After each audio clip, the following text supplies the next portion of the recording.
Where there is ego, there can be no family. Whether the creation of a family is congruent with the fundamental nature of human beings is a question that is fertile for exploration in another discourse. Given that families are the mainstay of our society, let us examine the truth with regard to what sustains them and what destroys them. And perhaps most importantly, if the family ever truly existed at all.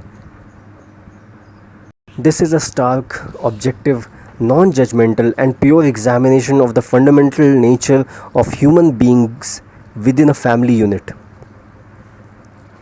If we examine a typical family unit, what do we find? We find a pair of adults and a number of children. The adults provide for the children so that they may remain fed, housed, and clothed. The children play, study, and relate with their parents and others. But if we look closely, if we peer behind curtain and look deep inside, when we remove the names, the hierarchies, the allegiances, and the blood relations, what do we find? We find a man who sees the world his way. He does for his wife, he does for his children. Also, he needs from his wife, he needs from his children. He thinks he should be treated this way and that he shouldn't be treated that way. He should at least be given obedience by his children and love by his wife. But this is not all. He has many beliefs about politics, friends, society, finance, parenting, organization, routine, philosophy, grooming, diet, health, habits, vices, television programs, movies, books, and so on. The wife does for her husband and she does for her children. Also, she needs from her husband and she needs from her children. But this is not all. She also has many beliefs about anything and everything. The children sometimes obey their parents and sometimes they do not. They are heavily influenced by the culture at large and the culture in their home. Over time, they also acquire their beliefs about anything and everything. They also have their needs from their parents, needs that extend beyond shelter, food, and clothing. Each member of family is completely resigned to their own persona, their own sense of self, their own ego. Understand that I am not using ego in the sense of self-aggrandizement or inflated self-importance. I am using it in the sense of one believing himself to be an individual, me, who is distinct from the other me's in the family unit.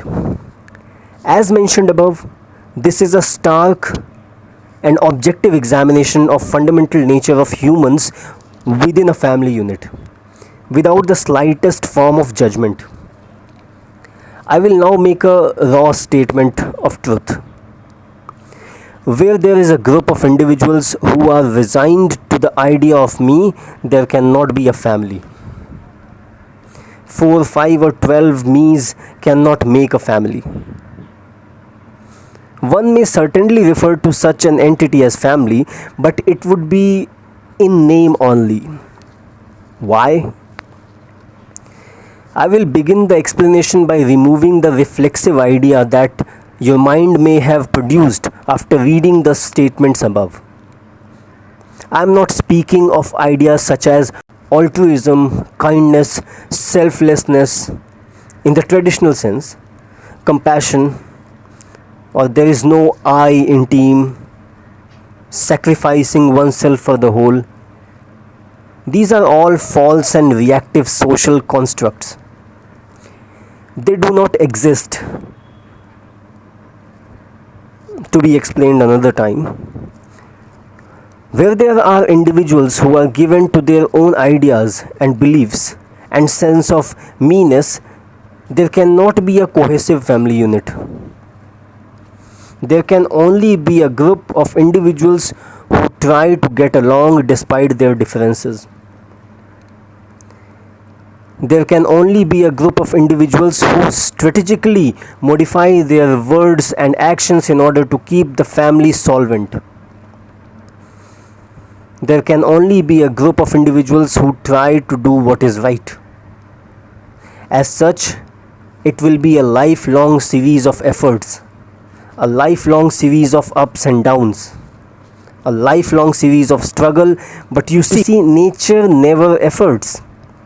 Nature never has ups and downs.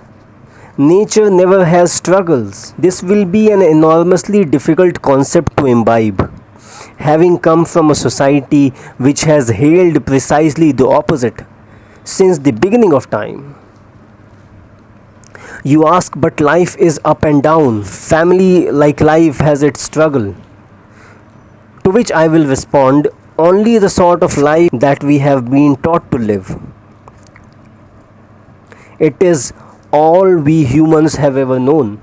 Understand this. If something is all a human has ever known, he has no choice but to somehow justify it. For if he has no alternative to offer, he will live forever in a state of angst. As it turns out, man lives forever in a state of angst, regardless.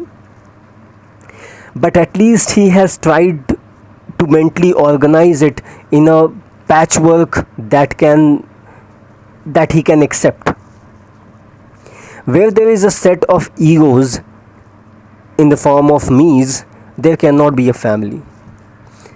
The reason for this is because no matter how much a person may love the other, he will infinitely and always deep within his heart prioritize this me over any other me. One may reasonably ask, but if a child is in danger, most parents would risk their life for their child. In all frankness, I will take it even further. Most parents would not only risk their life, but would gladly give their life for their child. But the reason they would do so is not just because of the child, but because the child belongs to him or her. The child belongs to the parent's sense of me and mine. Lest your mind whisk you away into outrage, allow me to state that I am not attaching any sense of judgment to this. This is not bad or good. It is an objective and non-judgmental statement. Where there is a group of me, there can be no family. Why? Because where there are a group of me's, there is no deep-seated communion. I am not speaking of altruism. For altruism is a me who tries to self-sacrifice for another. It is a me who is engaging in a holy act. Then what in full truth and authenticity is a family? A family is a group of humans who cannot, but for the life of them, think of themselves. A family is a group of humans who cannot, but for the life of them, think of themselves. When they look into the mirror, they see the other. Outside the family environment, they may become personally driven and ambitious me's if they wish, but within the family, they have no sense of self.